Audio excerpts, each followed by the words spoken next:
Bonjour à tous et bienvenue sur les petits papiers d'Ilse. Ilse, c'est moi, je suis Judith, démonstratrice Stampin' Up près de Lille. La petite carte que je vous propose de réaliser aujourd'hui, c'est une carte très simple, réalisée en quelques minutes, une sorte de carte dépannage ou de carte quand on débute pour ne pas devoir acheter trop de matériel. Alors justement pour le matériel, il va nous falloir une base de cartes. Moi, pour les tons que j'ai choisis, c'est une carte Merlot magique.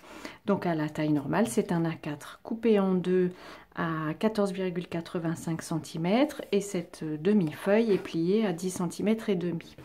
J'ai aussi coupé des chutes de papier, pas des chutes, enfin plus ou moins des chutes de papier on va dire, dans un papier de série design. Le papier en question, c'est celui-ci. Son nom, que je ne me trompe pas, c'est Pétales séchés. C'est un papier spécialité parce qu'il est très fin et du coup, il y a plus de feuilles que d'habitude dans le paquet. Je l'ai coupé à de mémoire, mais je vous redonnerai toutes les mesures sur mon blog. De mémoire à 13,85 cm sur 9,5. J'ai envie de le mettre un peu de travers comme sur mon prototype. Et puis deux papiers, un papier cartonné blanc, je vous noterai aussi les mesures. J'ai juste choisi un papier qui soit assez grand pour pouvoir inclure mes images.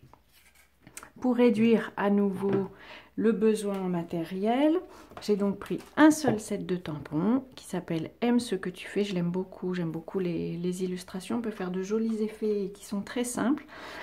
Et j'ai pris l'encre rose rococo, qui est en fait le rose que l'on trouve sur le papier de série design que j'ai choisi. Pour faire l'illustration, on va prendre tout simplement ce tampon de fond. Et alors, pour avoir plus ou moins, on va dire, 3 couleurs, alors qu'il n'y en a qu'une, on va tamponner ce dessin-là sur le brouillon pour décharger un peu le tampon. J'ai mis en dessous la plaque en mousse. Vous pouvez utiliser aussi un bloc de papier. Enfin, il faut quelque chose qui permette de bien épouser le tampon puisque c'est un tampon en photopolymère et qu'il n'y a pas de mousse évidemment entre le bloc et l'image. Donc je vais le tamponner une fois, deux fois, voire une troisième parce que j'ai envie qu'il soit bien déchargé et qu'on ait juste un fond coloré sur l'illustration que je vais mettre à peu près au milieu. Là, il n'y a pas vraiment de science, il n'y a pas de bon sens, il n'y a pas... Voilà, c'est vraiment une image très simple. Pour l'illustration, j'ai choisi ce bouquet de fleurs que je vais placer bien vers le haut pour avoir la place pour mettre mon souhait. Voilà. Et le souhait, j'ai choisi « Je te remercie ». Je trouve que dans ce set de tampons, il y a des souhaits qui sont appropriés à beaucoup de situations. Quelle belle journée, ça peut s'appliquer à un anniversaire, un mariage, un peu une journée classique, pourquoi pas. Là, cette fois-ci, j'ai choisi « Je te remercie » que j'essaye de tamponner le plus droit possible. Voilà, je suis contente.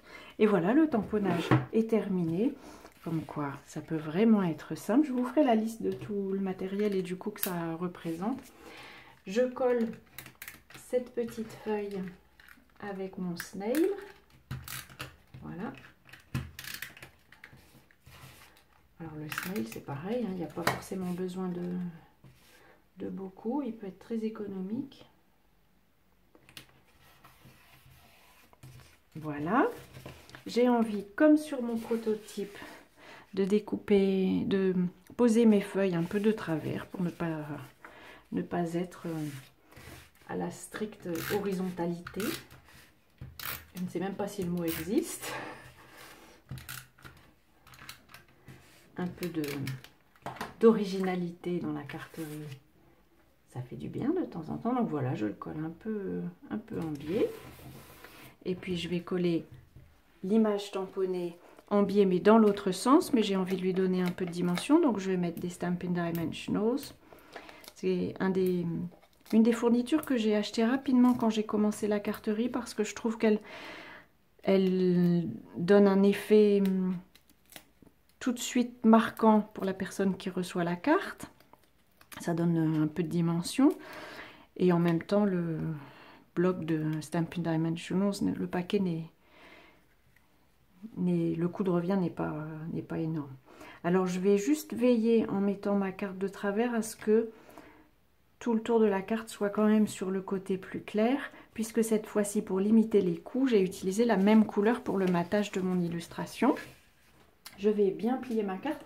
Je ne le fais pas avant parce que si elle se redresse, c'est comme ça qu'on colle de biais ou qu'on tamponne de biais. Donc je la plie à la dernière minute. Et voilà, la quasi-jumelle, après tout les jumeaux ne sont pas forcément tout à fait identiques, la quasi-jumelle de mon prototype, une carte très simple et très rapide de remerciements qui nécessite assez peu de matériel. Comme je vous disais, je vous mettrai le récapitulatif du matériel sur le blog. Voilà, une petite carte toute simple pour cette semaine d'été où il fait encore chaud ici. Je vous souhaite en tout cas d'ici à la prochaine semaine et au prochain projet de passer de belles journées créatives et je vous dis à très bientôt sur les petits papiers d'Ilse.